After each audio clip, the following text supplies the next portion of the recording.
النهاردة هنعمل مع بعض كباب الحلة او اللحمة ببصل مع شوية رز ابيض. الوصفة سهلة وبسيطة، ما بتاخدش وقت خالص، وفي نفس الوقت هي الوصفة الاقرب لقلبي، ولما هتجربوها مش هتبطلوا ان انتوا تعملوها بنفس الطريقة.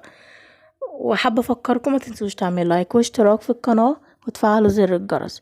ما تنسوش تصلوا على النبي، اللهم صل وسلم وبارك على سيدنا محمد وعلى اله واصحابه اجمعين.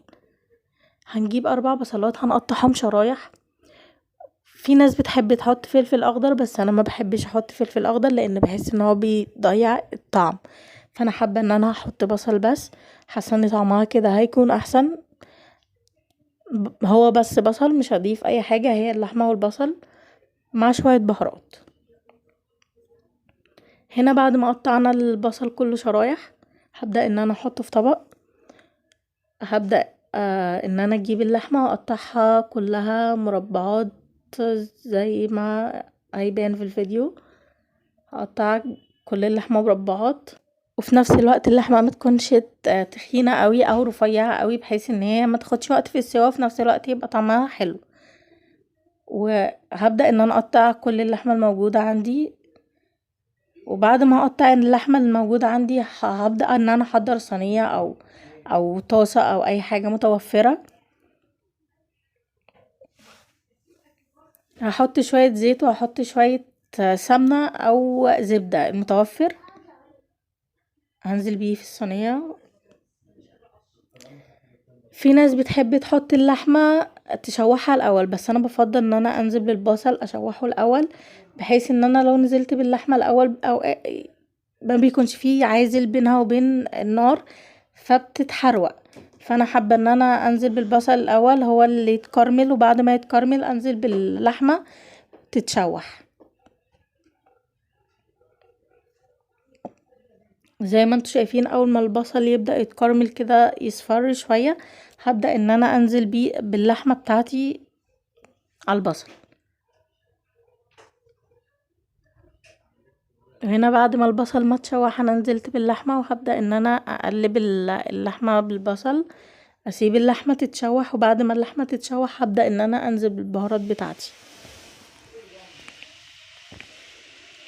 وهنا بقى انا جبت البهارات: ورق لورا، ملح، حبهان، كمون وكزبرة. هبدأ ان انا انزل بقى بالبهارات دي كلها واقلب اللحمة، وهسيب اللحمة تاخد تسويتها. هحط بس كوباية مية، وهبدأ بقى ان انا اغطي اللحمة، اوطي النار واسيب اللحمة تاخد تسويتها براحتها جدا.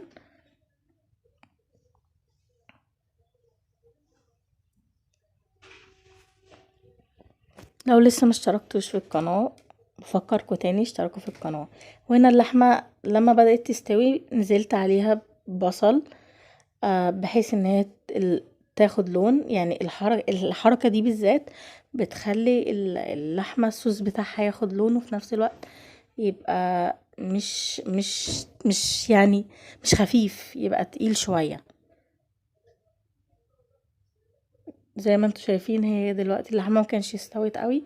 دلوقتي انا هبدأ ان انا اعمل الرز الابيض. نزلت بشوية زيت مع شوية زبدة برضو، وهبدأ انزل بحبهان. ولو في مستكة عندكم متوفر مستكة حطوا مستكة. نسيت اقول لكم، لو متوفر قرفة حطوا قرفة على اللحمة، بتدي طعم حلو جدا. بس انا للاسف ما كانش متوفر عندي قرفة، وفي نفس الوقت ما فيش حد عندي في البيت بيحبها، فما حبيتش ان انا احطها على اللحمة اصلا.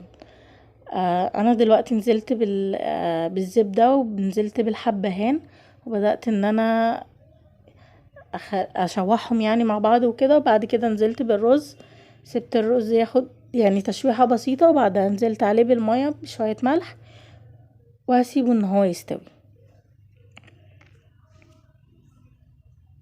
يا ريت تبقوا تجربوا الوصفة وتقولوا لي ايه رأيكم فيها. هستنى رأيكم في التعليقات وفي الكومنتات.